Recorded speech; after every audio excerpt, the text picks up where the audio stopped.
So we are recording now. Hey everyone, I am Shashank and you guys are watching Aisha Ki, and I'm a law student studying in the glorious capital of India, which is New Delhi. So in today's video we are going to talk about some very important, or I can say very serious topic, which is the moral policing. If you know, I have some days ago I have dropped this community post on my channel and told you that it's coming and stay tuned.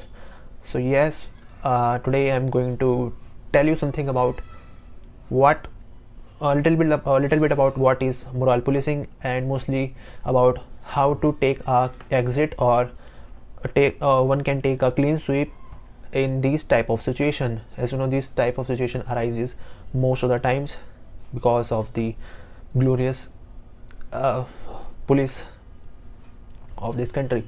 So without roasting this country more or the police personals, I don't want anything wrong to convey. So what I was saying about the moral policing. So as you know, it is a huge issue in India, and it is especially very disheartening when not only those there are some the uneducated people, or maybe the people from an earlier times who used to do the moral policing, but especially very disheartening when you know people who are supposed to uphold the law, follow the law, and later being the biggest perpetrators of the moral policing. You know what I'm talking about. Just 2 weeks ago, I got a call from my friend who was at Delhi's famous Connaught Place area, and in the Connaught Place, the famous around Central Park area.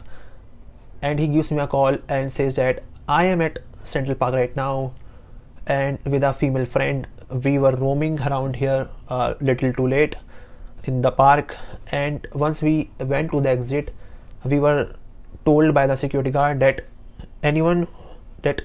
the police has the police of the concerned area of the Connaught Place has given them a specific directions that if anybody leaves the park after that certain time in the night or at late night, and they must show their identification to the police, and as well as they have to call their respective parents and inform them, and that they know make them speak with a police personnel. And my friend asked me what he should do. So as you know, it is a very embarrassing situation for himself as well as for his companion too. I informed him that as an adult above the age of 18 years, the police personnel, there is nothing the police personnel can do to compel him to talk to their parents, to his parents, and the same goes for his female friend as well. But that's not the point actually.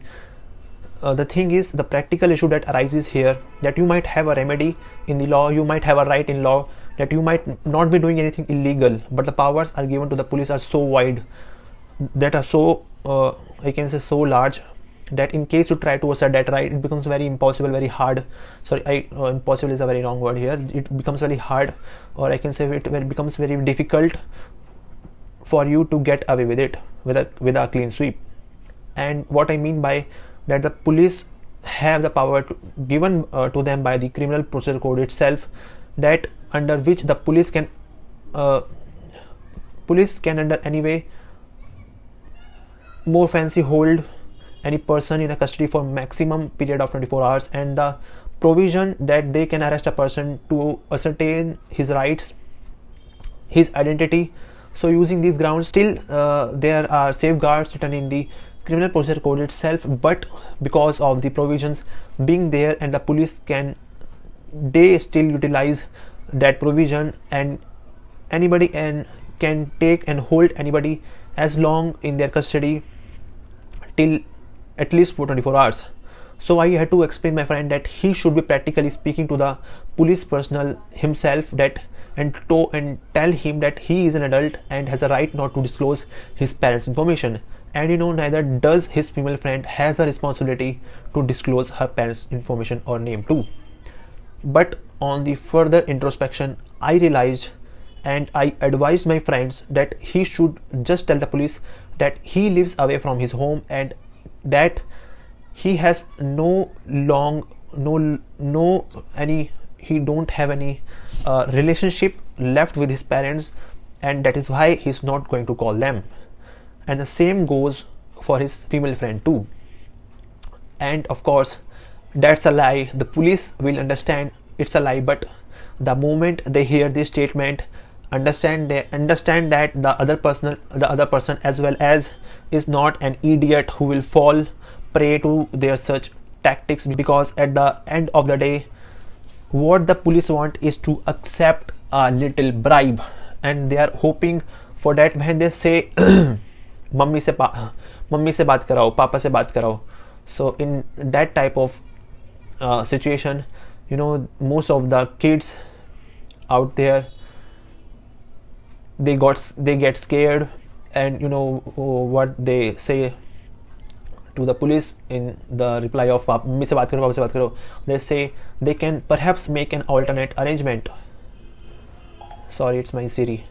And that is what the police are looking for as well. As you know, it's a very shameful, it's a very deplorable thing, and I have faced these situations myself, and I can say that it's a very, you know, it's a kind of situation where a person feels less than a human when a person is subjected to those rules and regulations which are clearly in the violation of the constitution or in violation of his rights. When the particular person has been empowered and given a duty to uphold those safeguards that is available to him, and if there is a false arrest made, you know, pursuant to this kind of situation, you can always seek damages against that particular police personnel themselves, and I will talk about it detail in some other videos or some other occasion. But as far as facing the practical situation or the reality is concerned, one thing that is knowing important is that this kind of moral policing is illegal, and there can be no reason for the police to hold you or to insist you that they talk to your parents before letting you go. But another side note on that is even kissing in public by the two individuals, I can say a man or a woman, you know, after the recent judgments, you know, a man and a man, a woman and a woman is also not illegal. But if you take a step further and perhaps try to engage in a coitus or in a intercourse in public, that will be punishable. Maybe, I think, I don't recall the particular section, but it might be section 294, I believe. If I'm not wrong, I will correct myself later in the comment box. So kissing in public, yes. Sex in public, no. As far as moral policing is concerned, you know this, how to tackle, you know now how to tackle this type of situation where the police come and literally say mummy se baat karao, papa se baat karao. I was concerned you can tackle that well by saying that I do not have a relation with my parents anymore, and that is why I am not going to let you speak with them. The worst they can do is they can take you with them and make you sit in the police station. Maybe they will threaten you for a little, and after some time they will know that you will not relent and they will let you go.